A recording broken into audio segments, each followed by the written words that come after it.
ایشی خدمت ہے۔ کسی شہر میں ایک غریب آدمی رہتا تھا۔ وہ سارا دن شہر کی گلیوں میں پھرتا اور چھوٹی موٹی چیزیں بیچ کر اپنا گزر بسر کرتا۔ شام کو جب تھکا ہارا گھر واپس آتا تو جسم توڑ جاتا مگر دل میں شکر بھرا ہوتا۔ اپنی غربت کے باوجود وہ ہمیشہ خدا کا شکر ادا کرتا۔ کبھی کھانے کو کچھ نہ ملتا، کبھی پہننے کو کپڑے نہ ہوتے، مگر اس نے کبھی کسی کو دھوکہ دینے یا بے ایمانی سے پیسہ کمانے کا خیال تک نہ کیا۔ ایک روز پھیری والے کی بیوی شہر کے حمام میں نہانے گئی۔ اس زمانے میں لوگ گھروں میں نہاتے نہیں تھے بلکہ شہر کے مختلف حصوں میں چھوٹے بڑے عوامی حمام بنے ہوتے تھے۔ وہاں روزانہ سینکڑوں لوگ آتے جہاں گرم اور ٹھنڈے پانی کا عمدہ انتظام ہوتا۔ نہانے کے لیے خاندبائی اور کنیزیں ہر وقت موجود رہتی۔ ابھی پھیری والے کی بیوی نے نہانا شروع ہی کیا تھا کہ اچانک ایک شاندار گھوڑا گاڑی حمام کے سامنے آ کر رکی۔ اس میں سے ایک دولت مند خاتون اتری۔ اس کا لباس قیمتی تھا، ہاتھوں اور گلے میں سونے کے زیورات، انگلیوں میں ہیروں کی انگوٹھیاں۔ حمام کے خادموں نے لپک کر اس کا استقبال کیا، جھک جھک کر سلام کیا، مگر وہ مغرور عورت کسی کے سلام کا جواب تک نہ دیتی۔ غرور سے بولی، جو بھی اس وقت حمام میں نہا رہا ہے اسے فوراً باہر نکالو۔ میں جب تک نہا نہ لوں کسی اور کو اجازت نہیں ہونی چاہیے۔ کنیزوں نے فوراً سب عورتوں کو نکال باہر کیا، یہاں تک کہ وہ غریب پھیری والے کی بیوی بھی دھکے کھا کر باہر آ گئی۔ اس نے التجا کی، یہ حمام امیروں غریبوں سب کے لیے برابر ہے، ہم بھی اجرت دیتے ہیں، مفت تو نہیں آئے۔ مگر کسی نے ایک نہ سنی۔ وہ بیچاری چپ ہو کر خون کے گھونٹ پی گئی۔ باہر آ کر اس نے ایک عورت سے پوچھا، یہ مغرور عورت کون ہے؟ دوسری نے کہا، ارے تمہیں خبر نہیں، یہ شاہی نجومی کی بیوی ہے، بادشاہ کے دربار میں اس کے شوہر کا بڑا اثر ہے۔ یہ سن کر غریب عورت کا دل جل اٹھا، روتی بلکتی گھر پہنچی۔ اس روز نہ خود کچھ کھایا نہ بچوں کو کھانے دیا۔ شام کو جب پھیری والا گھر آیا تو دیکھا کہ بیوی روٹھے منہ ایک کونے میں بیٹھی ہے اور بچے بھوک سے بلک رہے ہیں۔ اس نے کہا، ارے خیر تو ہے، آج ہانڈی روٹی کیوں نہیں بنی؟ بیوی پھٹ پڑی، جس دن سے تمہارے نصیب میں بندھ گئی ہوں اس دن سے کبھی سکون نہیں دیکھا۔ قسمت ہی پھوٹی تھی جو تم جیسے مفلس کے گھر آنا نصیب ہوا۔ نہ عزت نہ آبرو نہ وہاں دیکھو شاہی نجومی کی بیوی کا روب۔ وہ دبا، اس نے آتے ہی سب عورتوں کو باہر نکلوا دیا۔ میں کہتی ہوں تم بھی شاہی نجومی بن جاؤ تاکہ میں بھی ویسی ہی عزت پا سکوں۔ یہ سن کر پھیری والا پریشان ہو گیا، بولا، بے وقوف عورت، نجومی بننا کوئی مذاق نہیں، اس کے لیے برسوں کتابیں پڑھنی پڑتی ہیں، علم نجوم سیکھنا ہوتا ہے، استادوں کے پاس شاگردی کرنی پڑتی ہے۔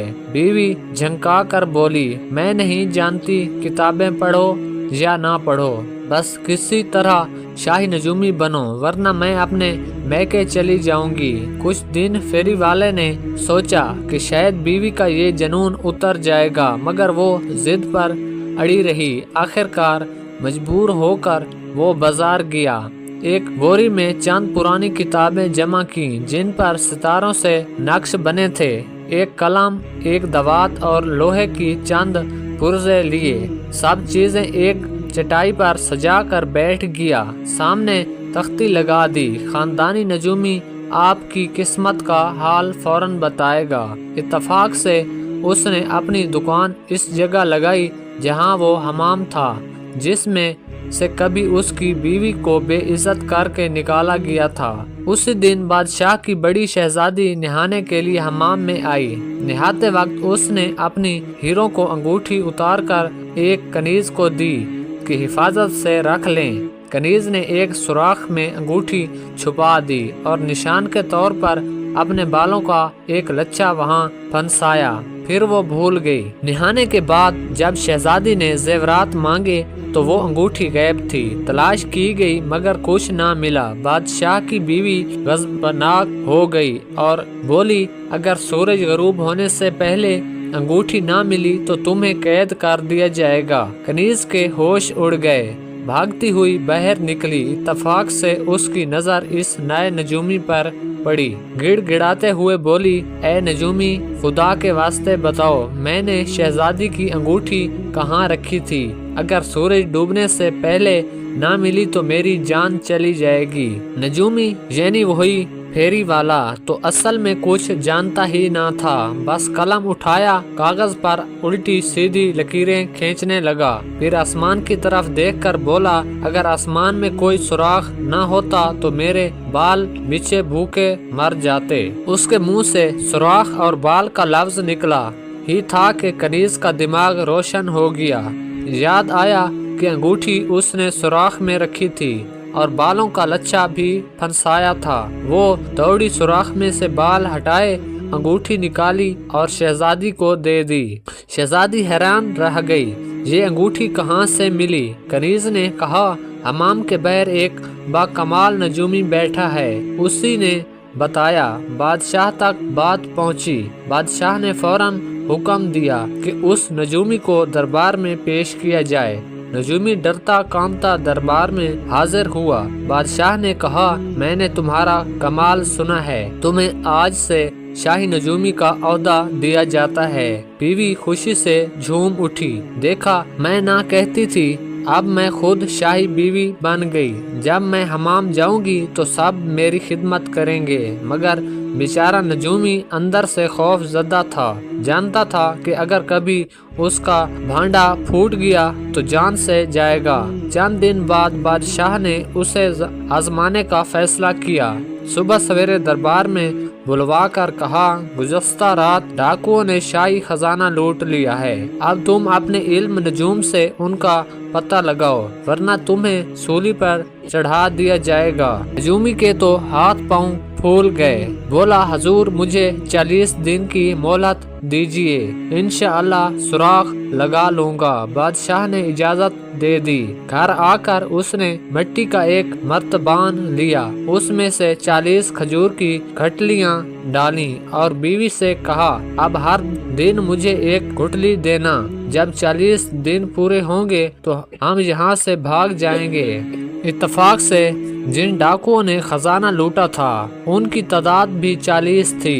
انہیں خبر ملی کہ بادشاہ نے اپنے شاہی نجومی کو ان کے پیچھے لگا دیا ہے۔ وہ گھبرا گئے۔ اس دن ایک ڈاکو نجومی کے گھر کی چھت پر چڑھ گیا تاکہ دیکھے وہ کیا کرتا ہے۔ اسی وقت نجومی کی بیوی نے کہا یہ لوگ ان 40 میں سے ایک یعنی کھجور کی گٹھلی دے رہی تھی، مگر ڈاکو سمجھا کہ اس کی بات اسی کے بارے میں ہے۔ ڈاکو بدحواس ہو کر بھاگا، باقی ساتھیوں کو بتایا کہ یہ نجومی تو ہمیں گن گن کر جانتا ہے۔ دوسرے دن 2 ڈاکو گئے اور اتفاق سے بیوی نے کہا یہ لو ان 40 میں سے 2۔ اب تو سب ڈاکو یقین کرنے لگے کہ نجومی واقعہ سب کچھ جانتا ہے۔ یوں دن گزرتے گئے یہاں تک کہ 40واں دن آ گیا۔ آخری گٹھلی باقی تھی جو سب سے بڑی تھی۔ بیوی نے کہا یہ لو آخری، اب کام ختم۔ ڈاکوؤں کا سردار جو اس دن خود چھت پر چھپا بیٹھا تھا گھبرا کر انداز کو خود پڑا اور نجومی کے قدموں میں گر گیا، کہنے لگا حضور ہم ہی وہ چور ہیں جنہوں نے شاہی خزانہ لوٹا، مگر آپ نے اپنے علم سے ہمارا راز پا لیا، خدا کے لیے ہمیں معاف کر دیں، خزانہ واپس لے لیں، بادشاہ کو نہ بتائیں۔ یوں شاہی خزانہ برآمد ہوا۔ بادشاہ بے حد خوش ہوا اور نجومی کو مزید انعام دیا، لیکن نجومی کے دل میں ڈر بیٹھ گیا، کبھی تو میرا بھید کھلے گا۔ کچھ عرصے بعد بادشاہ شکار پر گیا، نجومی بھی ساتھ تھا۔ بادشاہ نے مذاق میں ایک ٹڈا پکڑ کر مٹھی میں بند کیا اور بولا بتاؤ ہماری مٹھی میں کیا ہے، اگر نہ بتایا تو میں سر قلم کر دیا جائے گا۔ نجومی کے پسینے چھوٹ گئے، مایوس ہو کر آہ بھری اور کہا لوٹ پھئی ٹڈے میاں، اب تمہاری جان بادشاہ کی مٹھی میں ہے، دیکھو بچ کر کہاں جاؤ گے۔ بادشاہ نے کہا لگایا، مٹھی کھولی، واقعہ ٹڈا نکل کر اڑ گیا۔ بادشاہ حیران رہ گیا، سمجھا کہ واقعہ یہ شخص علم نجوم میں کامل ہے اور اسے مزید عزت دی۔ نجومی دل میں شکر کرتا رہا کہ ایک بار پھر جان بچ گئی، مگر اسے معلوم تھا کہ کب تک قسمت ساتھ دے گی، لہٰذا اس نے طے کیا کہ اب اس پیشے سے توبہ کر لوں۔ کچھ دن بعد وہ نہانے کے لیے حمام گیا تو اچانک ایک ترکیب سوچی، کیوں نہ ہو میں پاگل بن جاؤں۔ بس وہ ننگا ہی حمام میں بھاگتا ہوا شاہی محل پہنچا۔ بادشاہ آرام فرما تھا۔ پہرے داروں نے روکنے کی کوشش کی، مگر وہ سیدھا بادشاہ کے خیمے میں گھس گیا اور بادشاہ کو گود میں اٹھا کر باہر بھاگا۔ چند لمحے بعد خیمے کی چھت گر گئی۔ بادشاہ حیران رہ گیا، سمجھا کہ نجومی نے اپنے علم سے یہ خطرہ پہلے ہی جان لیا تھا۔ خوش ہو کر بولا، اے میرے وفادار دوست، تم نے ہماری جان بچائی، آج سے تمہاری مرتبہ اور بڑھا دیا جائے گا۔ اگلے دن نجومی کی بیوی ایک شاندار گھوڑا گاڑی میں سوار ہو کر حمام گئی۔ خادمین دوڑ کر اس کا استقبال کرنے لگیں، کیونکہ اب وہ شاہی نجومی کی بیوی تھی۔ اتفاق سے اسی وقت وہاں پہلی نجومی کی بیوی، یعنی وہی جس نے سب کہانی شروع کی تھی، نہا رہی تھی۔ نئی شاہی بیوی نے غرور سے حکم دیا، حمام خالی کرو، پہلے میں نہاؤں گی۔ اور اس طرح وہی منظر دوبارہ دہرایا گیا۔ اب وہ عورت جو کل بے عزت ہوئی تھی، آج فخر سے جھک گئی۔ سچ ہے، غرور کا سر ہمیشہ نیچا رہتا ہے اور خدا جیسے چاہے عزت دیتا ہے۔ دوستو، ہمارے چینل پر آپ نئے ہو تو ہمارے چینل کو سبسکرائب کریں اور مزید آنے والی اسی طرح سٹوریاں سنتے جائیں۔